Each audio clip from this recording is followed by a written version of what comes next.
இல்லை, இதை இதை இதை இதை இதை வச்சுக்கிட்டு நீங்கள் அப்படி ஒரு முடிவுக்கு வர முடியாது. ரொம்ப சென்சிட்டிவான ஒரு பிரச்சனைங்கிறதுனால நிதானமாக அவங்க முடிவு எடுப்பாங்கன்னு நான் நினைக்கிறேன். அவ்வளோதான்.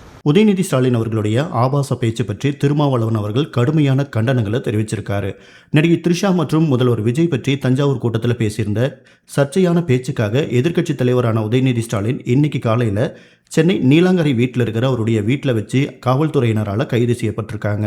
உதயநிதி ஸ்டாலினுடைய பேச்சுக்கு பல அரசியல் தலைவர்கள், பொதுமக்கள், தாவேகா நிர்வாகிகள், தொண்டர்கள், பிரபலங்கள் அப்படின்னு பலரும் தங்களுடைய கடுமையான கண்டனங்களை தெரிவிச்சிட்டு வர நிலையில் தொல் திருமாவளவன் அவர்கள் தன்னோட கண்டனங்களை பதிவு பண்ணியிருக்காரு. அவர் என்ன சொல்லியிருக்காரு அப்படின்னா, திமுக சார்பில் காவிரி நீர் உரிமைக்காக தஞ்சாவூரில் நடந்த ஆர்ப்பாட்டத்தில் பேசின எதிர்க்கட்சி தலைவர் உதயநிதி ஸ்டாலின் அவர்கள் இரட்டை அர்த்தத்தில் நக்கலா ஒரு கருத்தை சொல்லியிருக்காரு. எதிர்க்கட்சிகள் மேலே பொய் வழக்கு போகிறதுலேயே முதலமைச்சரோட கவனம் இருக்குது அப்படின்னு அவர் சொன்னப்ப அங்கே கூடியிருந்தவங்க ஒரு பிரபல நடிகையோட பேரை சொல்லி கூச்சல் போட்டிருக்காங்க. அப்போது அவர் கிண்டலாக பேசுகிற மூடில் தவறான அர்த்தம் வர மாதிரி ஒரு கருத்தை பேசியிருக்காரு. இதை ஆங்கில ஊடகங்களில் வாதிக்கிற அளவுக்கு, கண்டிக்கிற அளவுக்கு நேஷனல் லெவலில் பெரிய பிரச்சனையாக மாறியிருக்கு. எதிர்க்கட்சி தலைவர் அப்படிங்கிற பொறுப்பான இடத்துல இருக்கிறவர் இந்த மாதிரி இரட்டை அர்த்தத்தில் நக்கலான முறையில் பேசுகிறத தவிர்த்திருக்கணும்.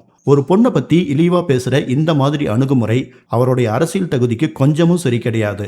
நாகரிகமான அரசியலுக்கும் இதை ஏற்றுக்கவே முடியாது.